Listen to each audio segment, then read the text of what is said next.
and welcome to Aisha's Take on the Headlines. Today, 25th of June, 2021.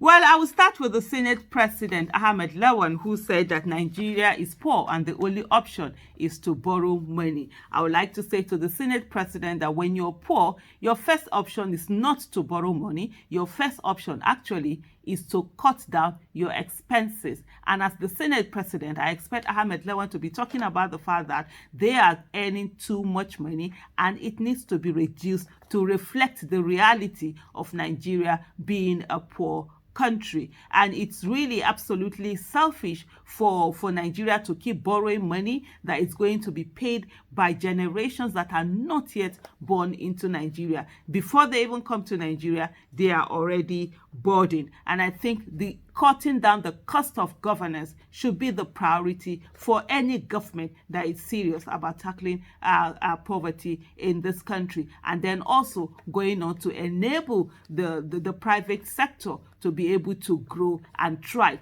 And a nation that is poor, a nation that is unable to provide jobs for its citizens, especially the teeming youth, is the same nation that is banning a place where they are able to get jobs and also be employed. I mean, when it comes to banning of Twitter and then banning of Bitcoin, cryptocurrency and all of that, these are places where Nigerian youth are thriving, and the government is doing everything to shut down not just the voices of the Nigerian youth, but also the economic power of the Nigerian youth. Then the next thing we are going to delve into, it says here that 13.5 million children cannot access quality education in Nigeria. That's one of the headlines out there. And I would like to say that 13.5 are the children that are out of school. But in terms of accessing good quality education, I think we need to triple or maybe quadruple those numbers, because many people in government schools do not have good quality education. Sadly, in Nigeria today, access to good quality education is dependent on the economic status of one's family. And then there's also, amongst the headline, of course, is a 21-year-old girl who stabbed a Super TV CEO. And so she explained why she stabbed him. For me, basically, I think the Nigerian police should do the job that they're supposed to do as police, which is to gather as much forensic evidence as possible. This is not a matter of just relying on mere confession. There has to be evidence, that goes beyond reasonable doubt that will be used in prosecuting. The court is not going to look at emotions. It's not going to give judgment based on emotions. And this is somebody that can easily recant and say that confession was obtained under duress. And this is one of the ways that most times Nigerian police, even cases that should be like a open and shut cases, they are always being bungled by police who are more focused on the media trial and all of that rather than focusing on the work. It's time to gather every of those forensic evidence that need to be gathered to show that indeed this is what happened. And I see where she talked about the fact that, they were drug usage, they were fighting. He was trying to please. If you're sort of like making it look like self-defense, if you're doing self-defense, when you actually overpower somebody, you stab somebody, the first thing you normally would do is to run for your dear life, not to steal from the person. And so the police need to put as much as possible to be able to establish whether it was premeditated murder or just manslaughter, whatever it is. Well, that's for the lawyers to decide. But whoever does the crime must actually do the time. And for me, I really feel for his family, especially his wife. I do not understand. It's really sad, such this kind of thing. Personally, I just feel with such husband, no, I can't even mourn you. I'm sorry. I would not even have it in me to mourn you, because, that's the height of it, really. I just feel you got what you wanted, and that's it. With all the pain she has to deal with, this public pain of her husband, cheating on her, and at the same time, with the pain of, losing that same person. Well, may God give the family the fortitude to bear the loss. It's really a tough time.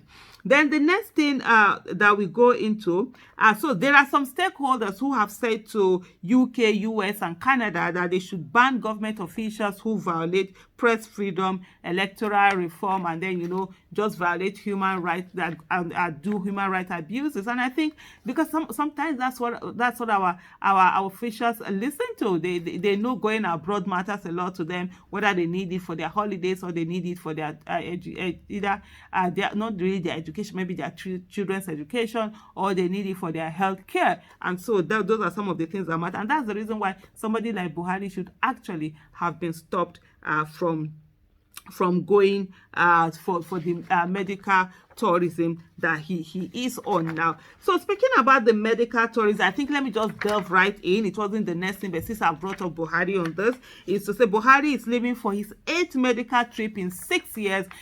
He's going to UK as usual. It's so pathetic, the kind of president we have, who has not even been able to do something for himself. I did a tweet earlier where I said expecting anything from Buhari is like expecting something from nothing. He has not even been able to give to himself, give to himself what it is that he goes to UK in search of, in terms of his health. So it's really pathetic that in 6 years that he has gone on this trip. This is his 8th time going for medical trip abroad. He has not been able to upgrade and revamp the healthcare system so that other people who do not have the opportunity to go abroad that have the same kind of ailment that he has would have hospital to be able to treat. That shows you the absolute lack of empathy. Nigeria will soon overcome insecurity challenges, says Osinbajo. I'm assuming he means when they leave office, because right now they do not have the capacity to deal. They have not shown the capacity to deal with the security challenges. They are not giving strategic leadership, no competence, nothing. So the soon probably will be when they get out of office. It's really sad that Osinbajo, all he knows how to do is to speak, and do nothing. And it's really sad that this is the kind of government we have. Paying 774,000 participants may not be feasible, said Keyamo. 413,630 beneficiaries get 24.8 billion allowance. When we said this program was not feasible, this program was a waste of money, waste of Nigeria's money that should have been used prudently on so many things that would help the economy to grow. Many people called us names. And of course, today the government is saying that they can, after all they had done. By the way, the government actually started all of that program to shut down the voice, the agitation that they saw coming out from people who were making demands. It's so sad, the kind of people we put into office. And I say to you, if you've listened out to this part, you need to do better. You need to do more. We need all to be political activists and ensure that the right kind of people get into office. You don't have to run for office. I don't have to run for office. Let's get people who have the capacity to serve and serve very well. Let's get them into office. Let's donate money for their campaign. When we get them into office, we also hold them accountable. 27 years after, federal government honors 1994 Nation Cup winners. Wow. And when the coach is late, Stephen Keshi is a coach. Was it Stephen Keshi? No, it wasn't Stephen Keshi. Was it Joe?